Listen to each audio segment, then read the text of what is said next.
Te voy a leer unas citas de un cuate, son dos citas de la misma persona. Dos citas de la misma persona.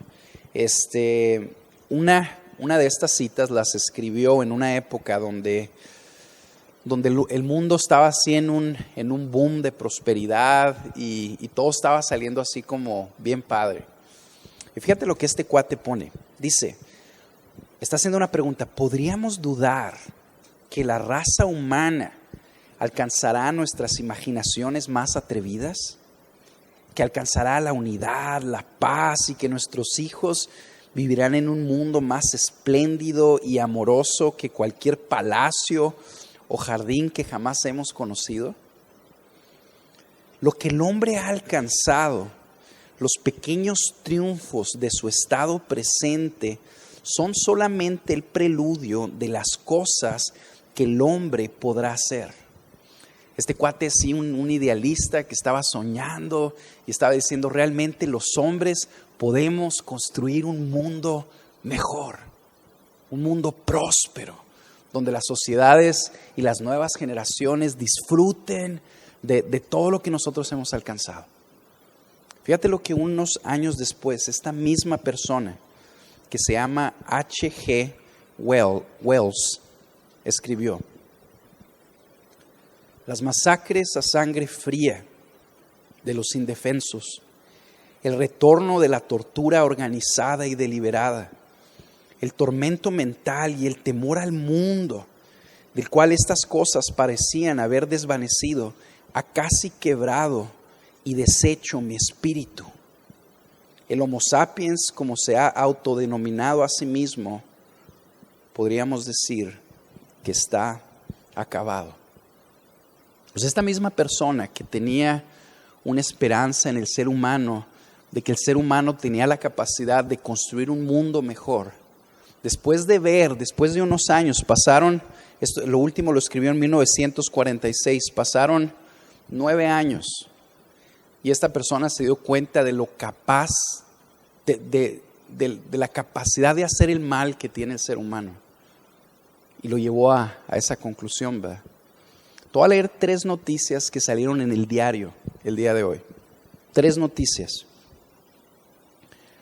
En París, en nombre de Alá, alrededor de 43 personas murieron asesinadas el día de hoy. En un atentado, en un restaurante y en un teatro. En Morelos, el día de hoy o el día de ayer, un adolescente mató a su papá y se suicidó.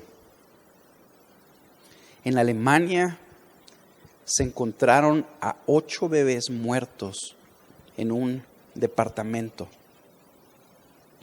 No es muy difícil entender que realmente hay algo malo con el mundo, que realmente hay un problema con la humanidad, que hay algo que está destruyendo la sociedad.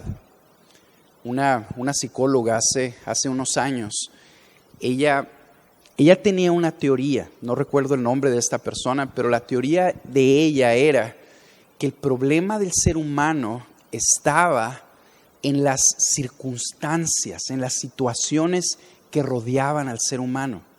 Es decir, una persona que nacía en un entorno problemático se convertía en una persona problemática. Y por lo tanto, la idea de esta psicóloga era: lo que nosotros tenemos que hacer es cambiar el entorno donde la gente vive para que ésta crezca y se conviertan en mejores personas. Entonces ella empezó a hacer un experimento en una cárcel y ella se empezó a acercar a gente, a criminales, se empezó a acercar a asesinos, se empezó a acercar a violadores ahí en la cárcel y la intención era: voy a tratar de crearles un contexto mejor. Y empezó a hacer como un programa. Parte de este programa era pues darles una cárcel bonita, donde comieran bien, donde tuvieran oportunidades de estudiar, donde tuvieran oportunidades de salir adelante. Y esa psicóloga empezó a proveerles todo a estas personas. A lo último del programa, antes de que liberaran a los presos, que según este programa, estaban ya reformados, el preso tenía que salir con esta psicóloga.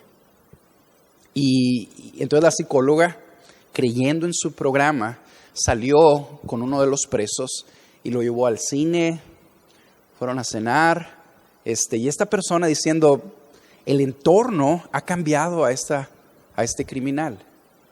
Desgraciadamente, este hombre golpeó a la psicóloga, la violó y la mató.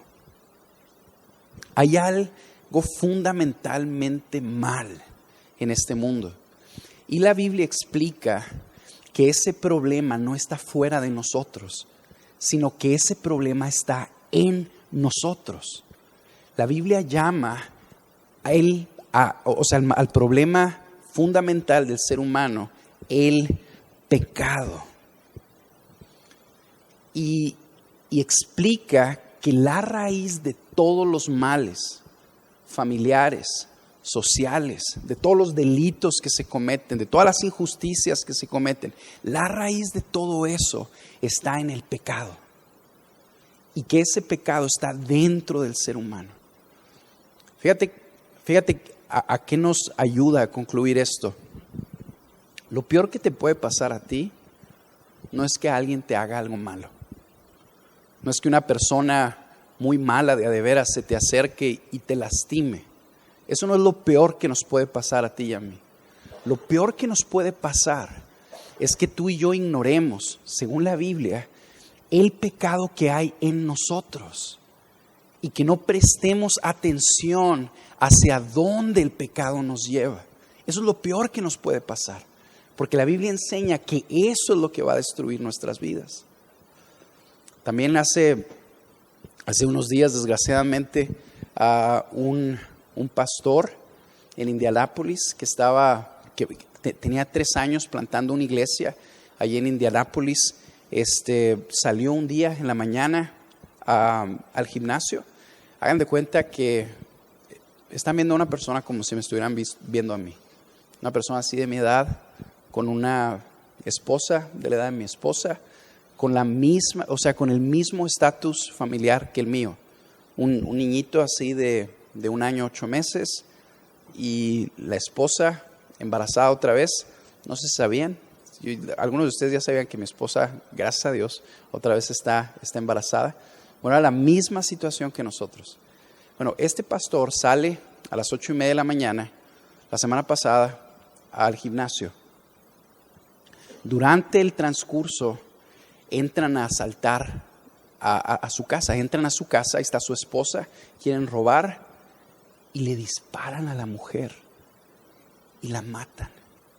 La semana pasada acaba de pasar.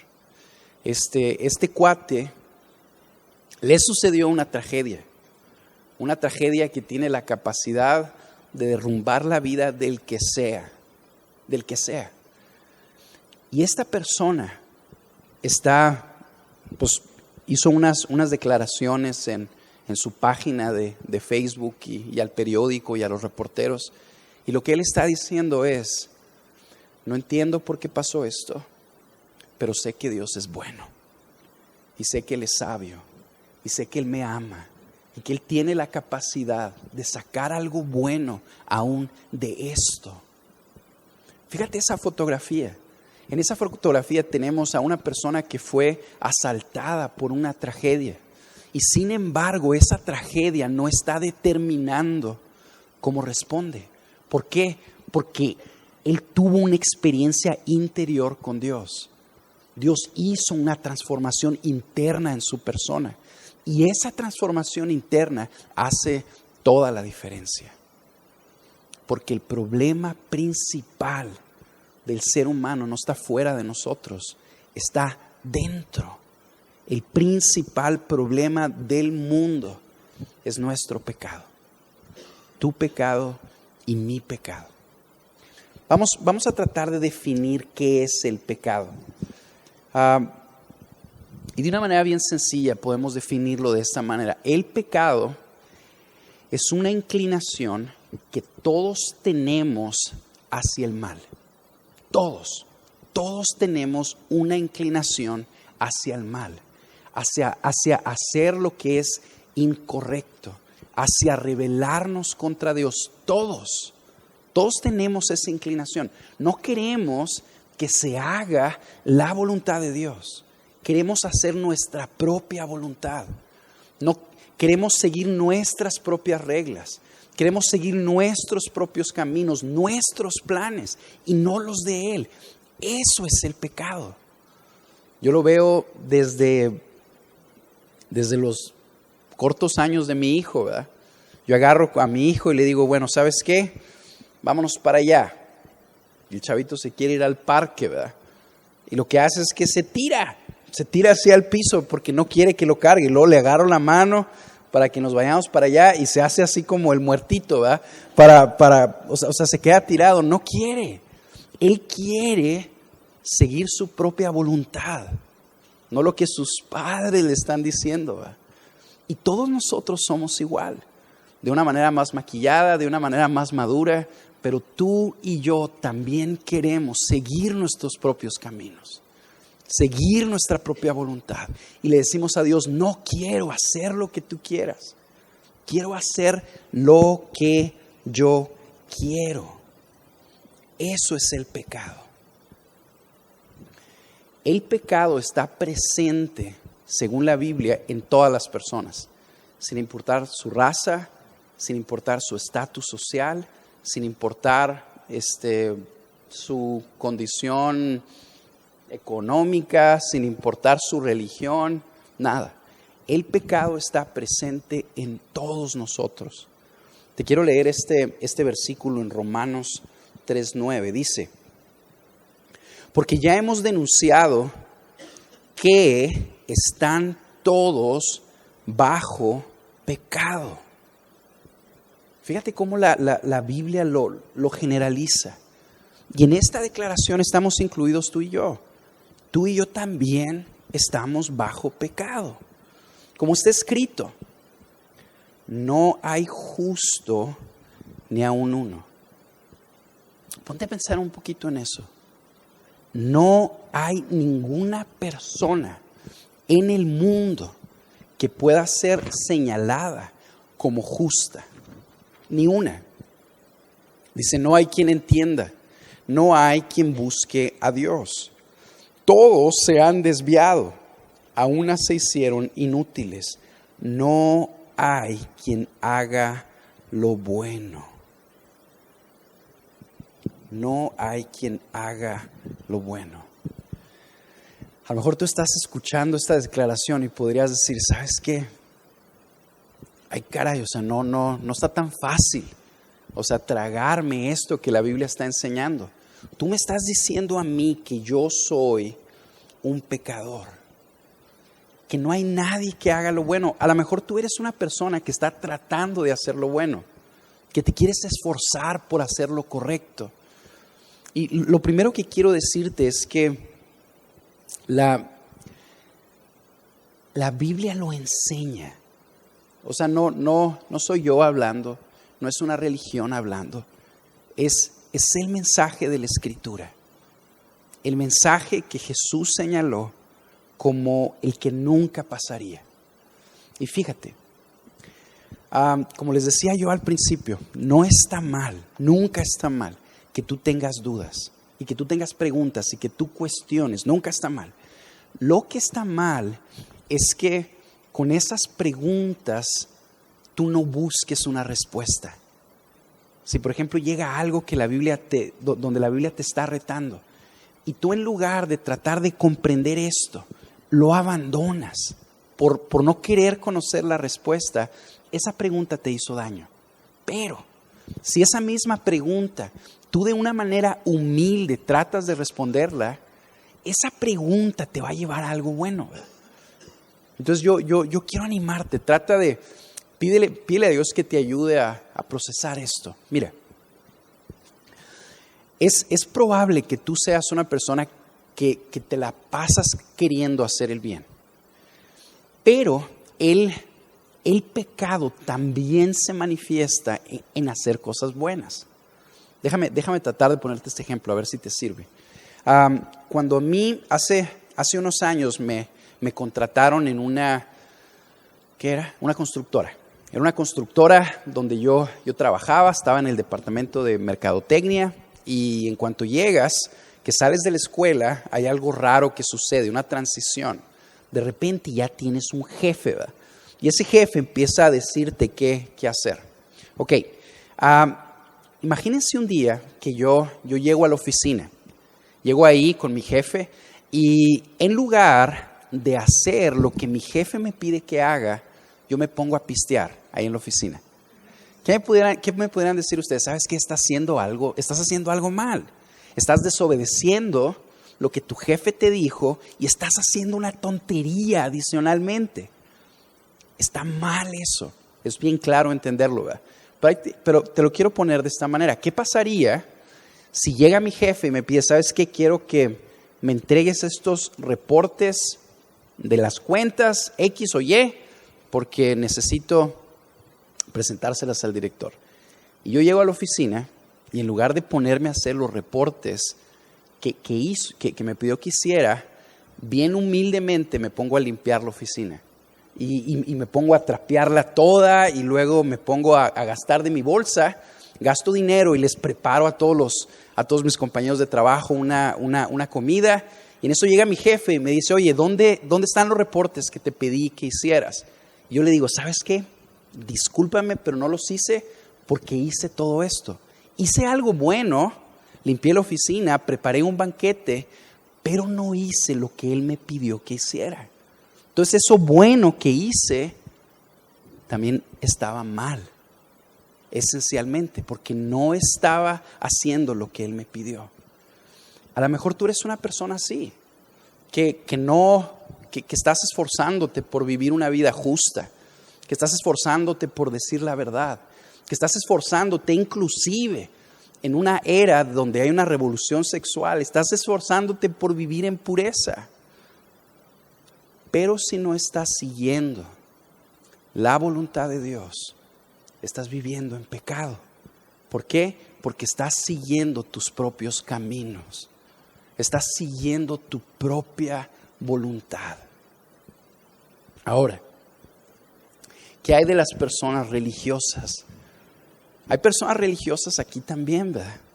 Hay personas que realmente forman parte de una religión porque están tratando de ser una mejor persona y están tratando de agradar a Dios y seguir la voluntad de Dios. ¿Pudiéramos decir que estas personas son pecadores también? Sí. ¿Por qué?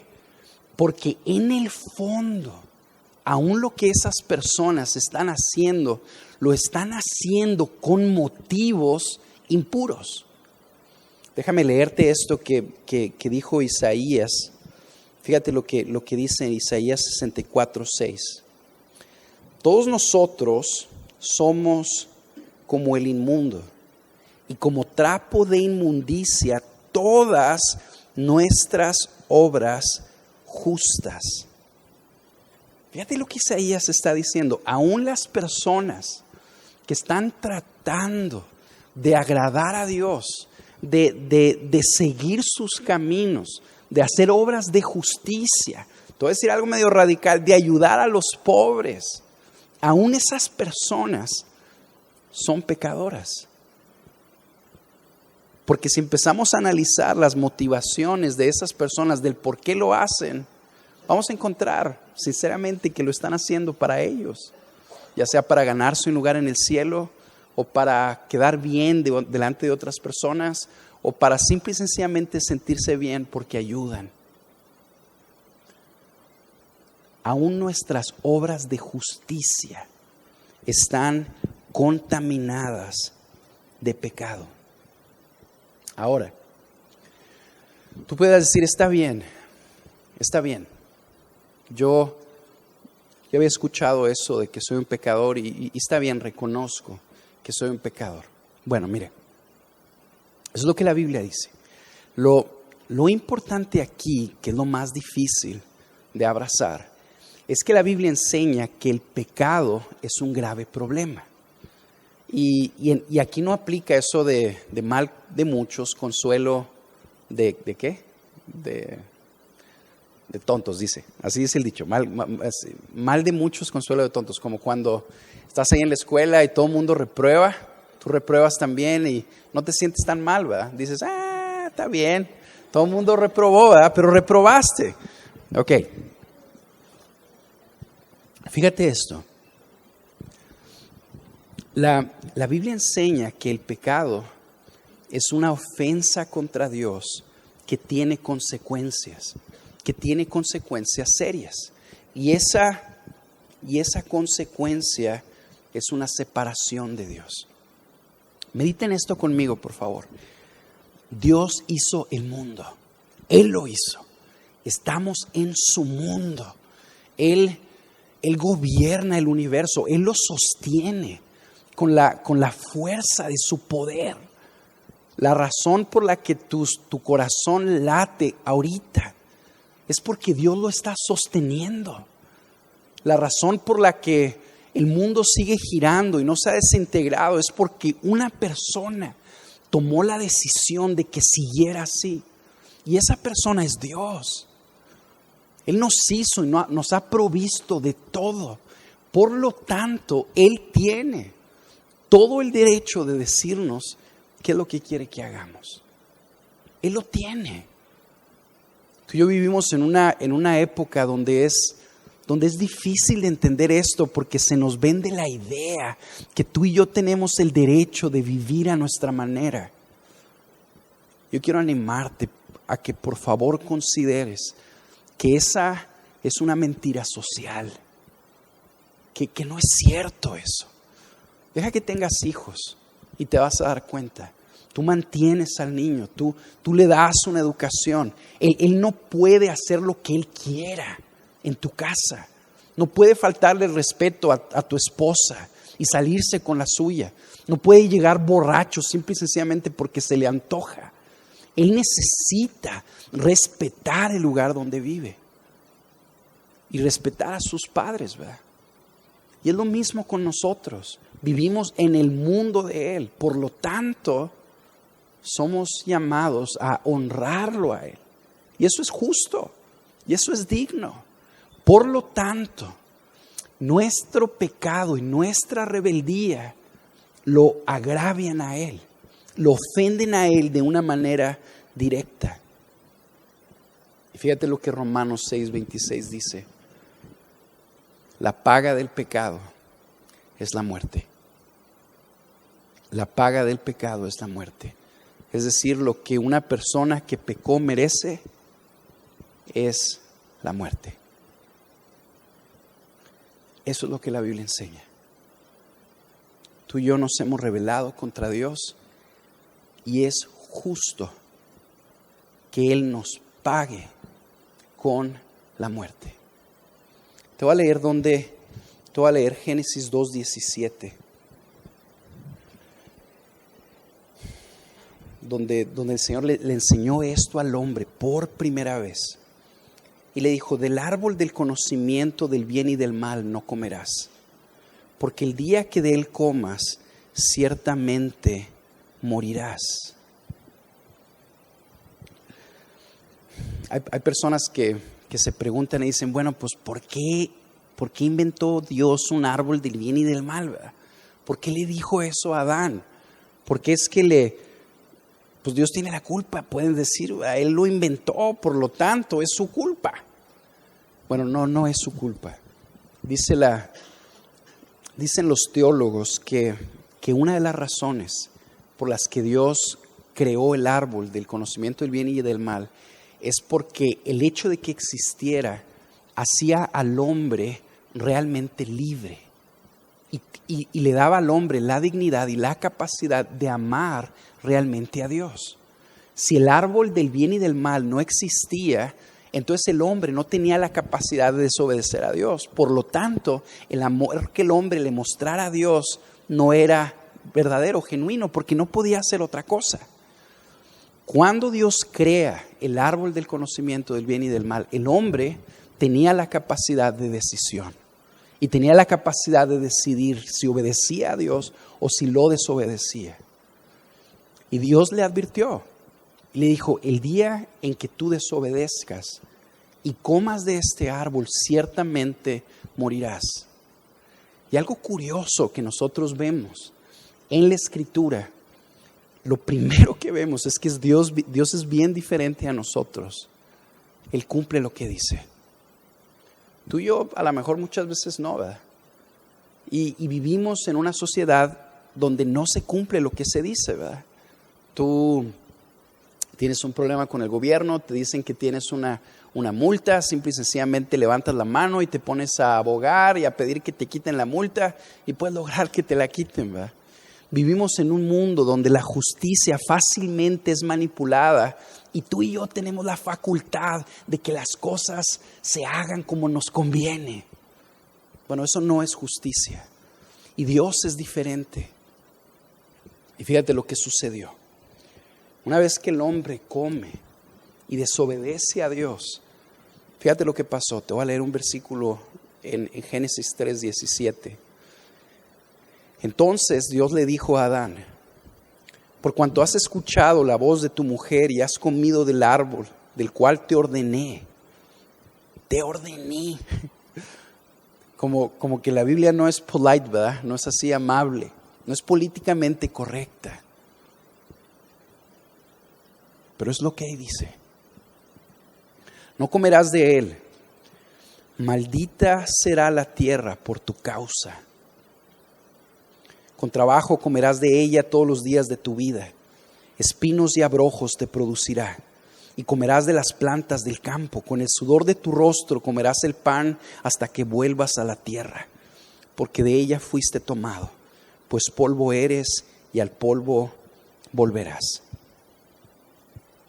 Dios cumplió el juicio. Y maldijo la tierra. Y la muerte entró al mundo. Las noticias que tú y yo vimos el día de hoy que les leí tienen una causa fundamental y es que hay una maldición sobre este mundo. Dios maldijo el mundo porque el hombre desobedeció. Así como tú y yo lo desobedecemos a Él todos los días.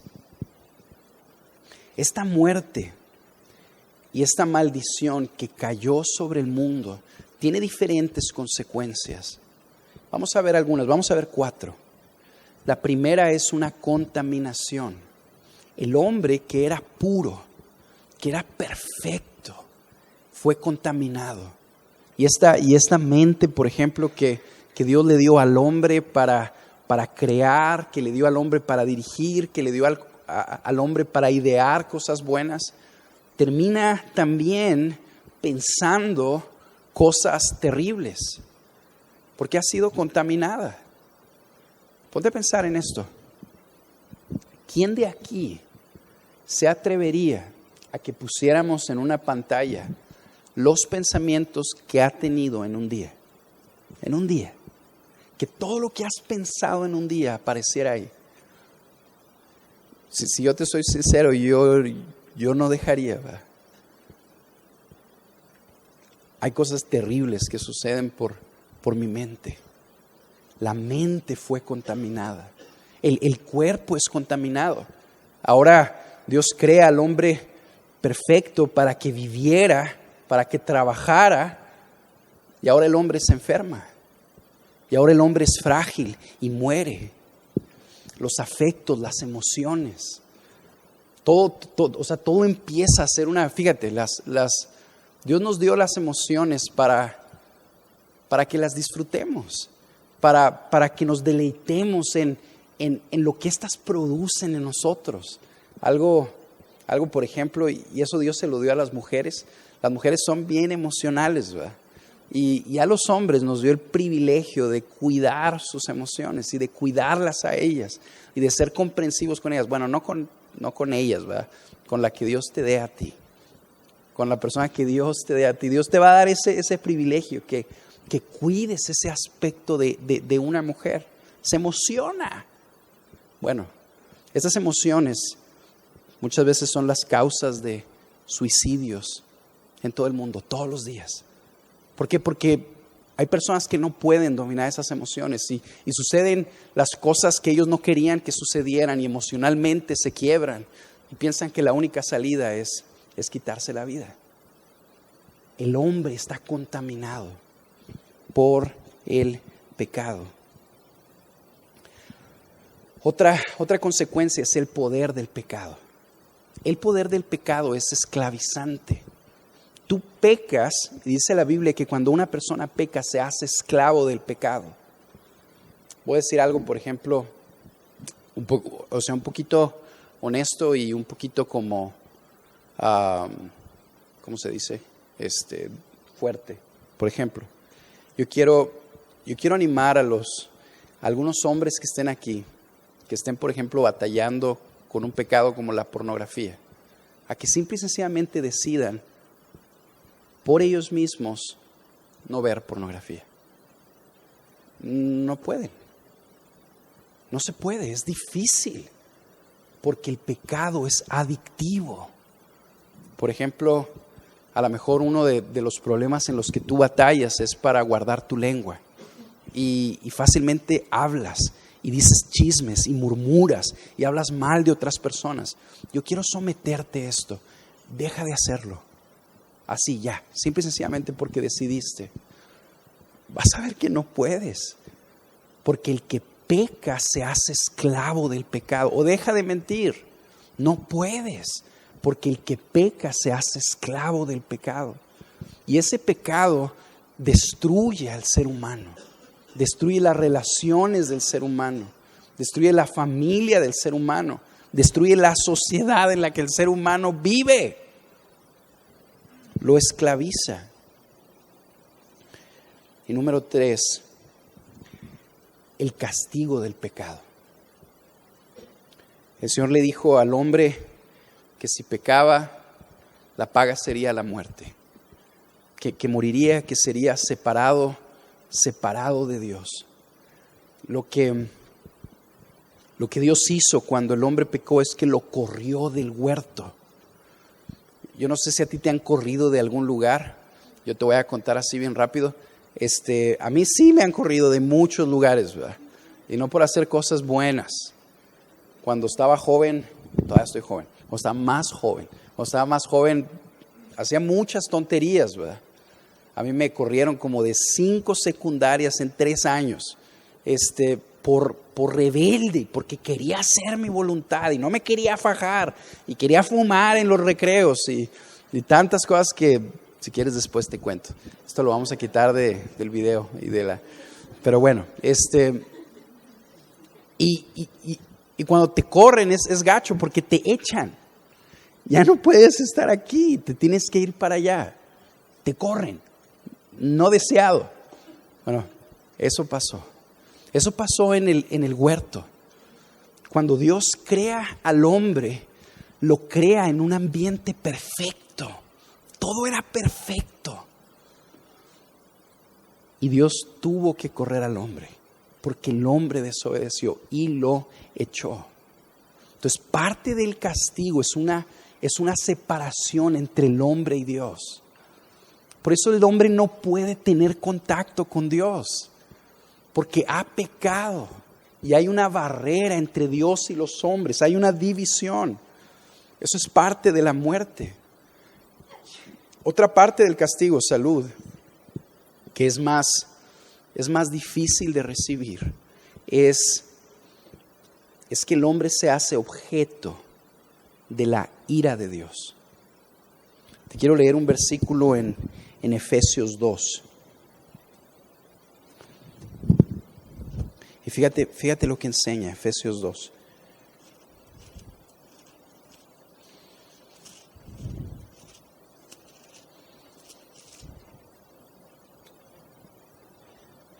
Dice, Él os dio vida a vosotros, que estaban muertos en sus delitos y pecados, en los cuales anduvieron en otro tiempo según la corriente de este mundo, siguiendo al príncipe de la potestad del aire, el espíritu que ahora opera en los hijos de desobediencia, entre los cuales también todos nosotros en otro tiempo vivíamos, en las pasiones de nuestra carne, satisfaciendo los deseos de la carne y de la mente, y éramos por naturaleza hijos de ira, lo mismo que los demás. La Biblia enseña que Dios es justo y que Él es santo, perfectamente santo, que Él no tolera el mal y que en su misma naturaleza hay un repudio contra la maldad y que ese repudio lo lleva a castigar el mal. Y es algo justo. Te voy a platicar de una película que vi hace tiempo. No sabía yo de qué se trataba esta película y de tonto la vi, ¿verdad? Se llama El Intercambio. Es una película de Angelina Jolie. Es una película bien triste, ¿verdad? Es una película que narra una historia de la vida real donde a esta mujer que estaba siendo representada por Angelina Jolie, un día le roban a su hijo. Y entonces esta persona empieza a buscar a su hijo, ¿verdad? Empieza a buscarlo desesperadamente y pues no lo encuentra. Empiezan a pasar años hasta que descubren qué es lo que pasó con su hijo. Y se dieron cuenta que lo que sucedió fue que una banda de personas que se dedicaban a robar niños se lo había robado. Y que a estos niños se los llevaban a una granja. Y que en esa granja los golpeaban. Estamos hablando de niños de 3, 4, 5 años. Y llegaba un punto donde este cuate, que era el dueño de la granja, mataba a los niños cortándolos a pedazos con un hacha. Eso era lo que hacía. Y mató a muchos. Y lo descubrieron porque encontraron los restos de muchos niñitos enterrados en su granja. Obviamente empezaron a perseguir a esta persona cuando la descubrieron, hasta que afortunadamente un día la encuentran y la traen a un tribunal y la juzgan. Y llaman a todos los padres de estos niñitos que fueron asesinados cruelmente por este hombre y los ponen ahí como un jurado donde estaba este criminal. Y le dicen, ¿sabes qué? Tú eres culpable, te hemos encontrado culpable del asesinato de todos estos niños y tu condena es la muerte. Y todos los papás están ahí asintiendo ese veredicto. Y tú estás ahí viendo la película asintiendo ese veredicto, diciendo es justo que esa persona que hizo esto muera. Y yo me acuerdo que sale una escena donde lo ahorcan al tipo y lo están ahorcando y hay algo que se produce dentro de ti donde tú dices es correcto que se haga eso, es justo porque hizo algo incorrecto. Eso es un reflejo que tú y yo tenemos de quién Dios es. Dios es santo y justo y Él no puede tolerar el mal. No puede simple y sencillamente pasarlo por alto. Por lo tanto, Él lo castiga. Y lo castiga con la muerte eterna. Y eso es lo que la Biblia llama el infierno. Y Jesús lo habló de una manera clara. Y Él dijo, ¿sabes qué? Hay dos caminos. Únicamente. Hay un camino ancho y espacioso, donde la mayoría de las personas caminan por él con una puerta ancha y muchos lo atraviesan y ese camino termina en la muerte. Y hay otro único camino y es un camino estrecho y pedregoso que tiene una puerta angosta y pocas personas lo atraviesan y ese camino termina en la vida eterna. Nomás hay dos. Lo dijo Él. Déjame decirte porque esto es bien importante, porque tú estás en uno de esos caminos. Ahorita estás en uno de esos caminos, corriendo en uno de esos dos. Hay muchas personas que aquí piensan que porque vienen a la iglesia están en el camino estrecho y porque asienten lo que dice la Biblia, están en el camino estrecho y les espera la vida eterna. Pero realmente no conoces a Dios y estás en el camino ancho, corriendo a la muerte. Hay otras personas aquí que a lo mejor se dan cuenta, dicen, ¿sabes qué? Yo yo no estoy tratando de agradar a Dios con mi vida, ¿verdad? Yo estoy viviendo para mí mismo, para yo ser una persona grande y cumplir todas mis metas. Hay más esperanza para una persona como tú, porque si tú te das cuenta que lo que estás haciendo es vivir para ti mismo en lugar de vivir para Dios, entonces ya conoces el problema. Y si tú conoces el problema, hay esperanza. ¿Por qué? Porque la solución está enseguida, ¿verdad? Todo esto que la Biblia enseña, la Biblia no lo enseña para apachurrarnos a ti y a mí. Nos da el diagnóstico de nuestra condición porque quiere darnos la solución. Es la buena noticia. El mejor ejemplo que yo he escuchado de esto es uno que dio un cuate que estaba con un taxista en un país del Medio Oriente. Se me hace que era así como Irán, hagan de cuenta. Y estaba este cuate ahí platicando con el taxista y le estaba tratando de ayudar a entender esto que la Biblia enseña, que la paga del pecado es la muerte. Y este taxista le dice, ¿sabes qué? Como que está muy radical eso que estás enseñando. Yo pues sí he mentido, decía el taxista, pero por eso merezco el infierno. Entonces esta persona pues le decía, eso es lo que la Biblia enseña. Que nosotros, porque hemos desobedecido a Dios, merecemos el justo castigo de Dios. Y el taxista le decía, no lo entiendo. No le hago daño a nadie necesariamente. Sí tengo pensamientos impuros, sí a lo mejor he hecho cosas que sé que están mal, pero si yo me comparo con otras personas, pues no necesariamente estoy tan mal, ¿verdad? Está como el caso de un amigo mío, también lo vamos a quitar del video, no se crean. Era un cuate que se dedicaba a robar carros, ¿verdad? Yo estaba hablando con él y le estaba diciendo, ¿sabes qué? Mira, tú te vas a ir al infierno si sigues haciendo eso, ¿verdad? Necesitas arrepentirte. Y esta persona me decía, no, yo no creo. Esos cuates que están allá, mira, los ves ahí, ellos se van a ir al infierno. Ellos son asesinos, ellos son violadores. Ellos sí lo merecen, pero yo no. Sí he robado carros, sí he hecho esto. Yo sé que está mal, pero no soy tan malo. Lo que pasa es que tú y yo siempre nos comparamos con alguien así, ¿verdad? Con alguien más amolado que nosotros. Y era lo que este taxista estaba haciendo. Y el punto para tú y yo entender esta verdad no es compararnos con otros, sino compararnos con Él, con Dios, y darnos cuenta quién es Él y quién es aquel a quien tú y yo hemos ofendido. Entonces este taxista se lo explicó así: ¿qué me harían aquí en tu país si yo te pongo a ti una cachetada? Y el taxista se le quedó viendo, ¿verdad? Le dijo, no, pues yo te pongo 2. Ok, bueno, está bien. ¿Qué me harían aquí si yo me salgo a la calle y ves ese policía que está ahí y le pongo una cachetada a ese policía?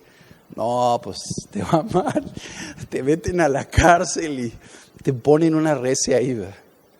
Bueno, ¿qué me harían aquí en tu país si yo voy con la máxima autoridad, con el presidente de tu país, y yo le pongo a él una cachetada? ¿Sabes qué? Te matan. Seguramente te matan. La misma ofensa ante diferentes personas tiene una consecuencia mucho mayor. Ahora ponte a pensar conmigo en la consecuencia que amerita el haber pecado contra un Dios eternamente perfecto y santo. La respuesta que la Biblia da es el infierno. Esa es la consecuencia de nuestros pecados. Y la solución a este problema no está en nosotros mismos. Tú y yo no podemos resolver este problema. Y esto es fundamental entenderlo. En ti y en mí no podemos hacer nada para resolver esto. Necesitamos que Dios intervenga. De hecho, podríamos decir que el no entender eso te puede llevar a caer en la trampa de vivir una vida religiosa. Fíjate, todas las religiones del mundo te enseñan que tú puedes hacer algo para resolver este problema. Todas. Y te dicen, necesitas hacer esto para solucionar eso. Necesitas seguir estos mandamientos, necesitas cumplir con estas reglas. Y cuando lo hagas, vas a ser aceptado por Dios. El escenario que pondrían más o menos es, tú te estás ahogando en una alberca y lo que necesitas hacer es echarle ganas y nadar a la orilla. Tú haz lo que tienes que hacer, ponte a orar, cumple con las reglas religiosas que tu religión te enseña y vas a llegar a la orilla. Tú puedes. El mensaje de la Biblia es diferente. Haz de cuenta que te estás ahogando en medio del océano. Por más que nades y nades y nades y nades y te esfuerces, nunca vas a llegar a la orilla. Te vas a ahogar en el camino. Nunca vas a llegar. Eso es lo que enseña. Pero la buena noticia es que sí hay una solución. Y esa solución es algo que Dios hizo. Esa solución es Jesús. El Cordero de Dios que vino a este mundo a quitar el pecado del mundo. Esa es la solución que la Biblia enseña.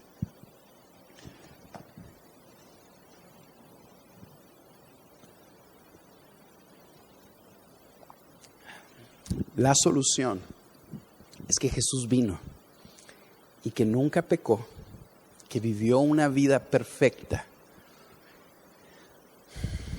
y que murió en nuestro lugar. Esa es la solución, que Él llevó el castigo de nuestros pecados y que por su muerte en nuestro lugar como nuestro sustituto hay esperanza para los pecadores como tú y como yo, que merecemos el castigo. Lo que la Biblia enseña es que Jesús vino y a lo que vino, además de enseñarnos cómo llegar a Dios, que Él vino a morir en nuestro lugar. Fíjate esto. Un cuate decía, es bien interesante que cuando tú lees una biografía, la biografía de una persona, el 95 o 96% de la biografía te habla de su vida. Y a lo mejor el 5 o el 3% te habla de su muerte, ¿verdad? Bien poquito. Y cuando tú lees los evangelios, te vas a dar cuenta que los evangelios hablan como el 30% de su muerte. Y tú lees las epístolas y las cartas y tú te vas a dar cuenta que el Nuevo Testamento habla de la muerte de Jesús, aún a veces hasta más que su vida. ¿Por qué? Porque la principal obra que Jesús vino a hacer es morir en tu lugar. A eso es a lo que Él vino, a tomar tu lugar en esa cruz. Cuando Jesús murió no fue asesinado. Los judíos no mataron a Jesús. Poncio Pilatos no condenó a Jesús. Jesús tenía la autoridad de desintegrar a esas personas en ese momento. Dice el libro de Hebreos que Él sostiene el universo. Él lo sostiene con el poder de su palabra. Él existía y existe en sí mismo. Él dijo, a mí no me quitan la vida, yo la pongo. Y la pongo voluntariamente. Y la puso en nuestro lugar. Porque de esa manera, Él muriendo por nosotros, recibiendo el castigo que tú y yo merecemos, hacía posible que el perdón fuera ofertado para ti y para mí. Te voy a tratar de dar este ejemplo. Haz de cuenta que había un reino antiguo. Y en ese reino se empieza a desatar una bola de robos. Y el rey era un rey justo que le interesaba el bienestar de su pueblo. Y lo que hace es que emite una ley. Y esa ley dice esto: si a una persona la agarramos robando, le vamos a quitar 2 ojos. Esa va a ser la condena. Tú robas y pierdes los 2 ojos. Se lanza el edicto, salen todos los siervos del rey y empiezan a poner cartelones por todo el reino. Todos los ladrones empiezan a escuchar ese mandato, ¿verdad? Y esa advertencia. Todos los ladrones se frenan dicen, caray, está bien, me gusta el reloj de esa persona, pero me gustan más mis 2 ojos, mejor voy a buscar otro oficio. Hasta que de repente se desata el primer robo. Y se van con el rey. Y le dicen, oh rey, y encontramos al primer ladrón. Pero, y este rey los interrumpe. Y les dice, no hay peros. Lleva a ese ladrón a la asamblea. Y convoca a todo el pueblo ahí en la plaza. Porque vamos a condenar a ese ladrón delante de todos. Para que se sepa que aquí en mi reino hay justicia. Oye, pero rey, nada. No quiero escuchar más. Y corren a todas estas personas. Entonces se van. Y uno de los siervos se atreve y le dice al rey, ¿sabes qué?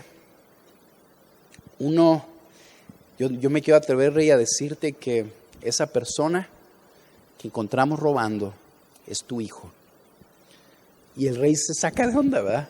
No se lo esperaba. ¿Cómo que mi hijo? Entonces el rey estaba en un dilema, porque por un lado, él había emitido un decreto que el crimen se castigaría. Y por otro lado, él ama a su hijo. Y decía, pues, ¿cómo le voy a hacer para castigar a mi hijo? ¿Verdad? Entonces estaba en ese dilema. Dice, imagínense en esta historia, el rey en un día se envejece de la angustia que estaba enfrentando y después llega a una conclusión y dice, ok, no puedo no cumplir la ley porque sería injusto. Y si no la cumplo, mi reino no se sostiene. Pero no puedo no extenderle misericordia a mi hijo, porque es mi hijo y lo amo. Entonces sigue adelante. Y llega el día de la plaza y están todos los ladrones ahí, ¿verdad? Sentados. Y dicen, vamos a ver si este rey que emitió esta ley va a cumplir su decreto. Y lo que hace el rey es que le pide al verdugo que calienten la espada. Y ahí está su hijo, delante de él, ¿verdad? Y agarra la espada caliente y lo que hace el rey es que se quita los 2 ojos. De esa manera, el rey fue justo, cumplió toda justicia y al mismo tiempo extendió misericordia a quien él ama. Es algo parecido a lo que Jesús hizo. Jesús vino al mundo y vivió una vida perfecta y murió como nuestro sustituto en la cruz, llevando tu castigo y el mío. Murió una de las muertes más crueles que han existido. Él fue primero todo golpeado con látigos que decían que tenían como pedacitos de hueso amarrados. Entonces cuando un látigo de esos golpeaba a la persona, los huesos se le enterraban en la piel y luego la desgarraban, ¿verdad? Y luego fue puesto en un madero con la espalda toda desgarrada. La madera te raspa, ¿verdad? O sea, en heridas abiertas. Ya estaba él clavado. Fue traspasado por unos clavos clavados en esa cruz. Discúlpenme. Clavados en esa cruz. Y la tortura de la crucifixión era que se asfixiaba la persona, porque tenía los pies clavados también y luego las manos. Y lo que sucedía era que cuando la persona se dejaba caer y colgar de las manos, perdía la capacidad de respirar. Y luego, para poder respirar, se empujaba con las piernas, o sea, con los pies, y los pies se le empezaban a desgarrar, los clavos le empezaban a desgarrar el pie. Entonces esa persona respiraba, quedaba otro tiempo así, luego se tenía que volver a aventar para no sentir el dolor en los pies. Y así morían asfixiados. Jesús murió de esa manera, desnudo, como un maldito. De hecho, era la forma en la que mataban a los peores criminales. Dice la Biblia que todo aquel que moría en una cruz era maldito. Jesús murió como un maldito, no porque lo merecía, sino murió como nuestro sustituto. Murió en tu lugar. Y lo peor que Jesús enfrentó aún no fue eso, no fue el dolor físico de la cruz. Lo peor que Jesús enfrentó fue la ira de su Padre. Cuando Jesús estaba en el huerto de Getsemaní, unos momentos antes de su crucifixión, hizo una oración que no tenía precedentes. Jesús nunca había hecho una oración así. Y la oración que le hizo al Padre fue esta: Padre, si es posible que yo no tome esta copa. Padre, si es posible, pasa de mí esta copa. A lo que se refería era: Padre, si es posible, yo no quiero probar tu ira. Mejor no. Estaba así en el último momento Jesús y le estaba diciendo al Padre: ¿sabes qué? Mejor no. Mejor no. Es demasiado esto. Es bien curioso porque todos los personajes grandes que han muerto, en su tiempo final mueren diferente. Por ejemplo, dicen que Sócrates o Platón, cuando ellos morían así con una entereza y una valentía. Entonces tú dices, qué raro que el escenario de la muerte de Cristo fuera diferente. Porque lo que Jesús estaba enfrentando no era solamente una tortura física, sino que Él iba a enfrentar la ira de su Padre contra los pecados del mundo. La ira que ha sido despertada en Dios por nuestros pecados fue depositada sobre Él. Él murió como nuestro sustituto. Y la buena noticia, dice la Biblia, que Jesús bebió esa copa. Jesús le dijo al Padre: Padre, si es posible, pasa de mí esta copa, no quiero, pero no sea lo que yo quiera, sino lo que tú quieras. Y la respuesta del Padre fue: pues vas. Jesús fue y bebió toda la copa de la ira de Dios, muriendo por nosotros. Eso significa que por su muerte existe la posibilidad para hombres y mujeres como tú y como yo que ya no experimentemos su ira. Esa es la buena noticia de la muerte de Jesús. Fíjate esto. Estaba platicando en la semana pasada con una persona y teníamos una plática bien interesante. Y una de las incógnitas con las que nos quedamos esta persona y yo, que dijimos: oye, es que está medio raro que la Biblia enseñe que Jesús es el único camino para llegar a Dios. Está raro, no es fácil entender eso. De hecho, podríamos decir que es hasta arrogante o discriminatorio decirlo, ¿verdad? Al estudiar estos temas, lo que esto me ayuda a entender a mí es que la razón por la que Jesús es el único camino es porque Él es el único que murió en nuestro lugar. Y Él es el único que era capaz de recibir la ira de nuestros pecados. Ningún otro podía morir por nosotros como Él murió. Ningún otro podía tomar nuestro lugar en esa cruz, porque todos somos culpables. Todos hemos pecado. Todos los hombres que han pisado este mundo han desobedecido a Dios, con la excepción de uno, el Hijo de Dios. Él nunca pecó. Él vivió una vida perfecta, por lo tanto, no merecía morir.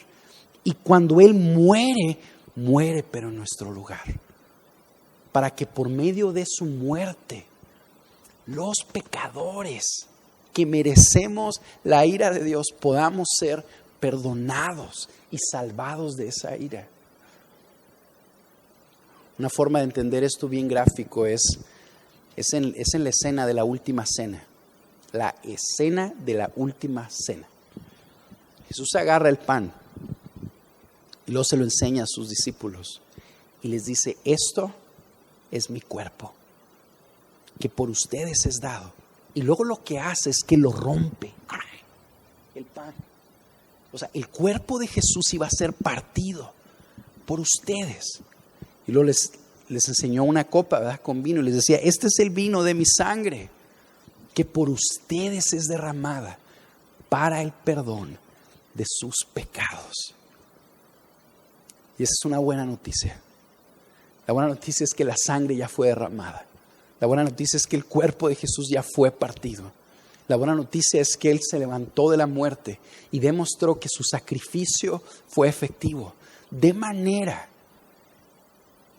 que cualquier persona el día de hoy haya hecho lo que haya hecho, invoque su nombre y crea en Él, será perdonado y salvado. La invitación que Jesús nos hace a Él es a seguirlo.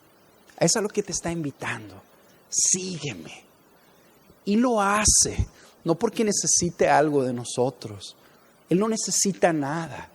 Nos está invitando a seguirlo porque quiere salvarnos. Es a lo mejor un poquito parecido a esta escena. Una ciudad que se está destruyendo.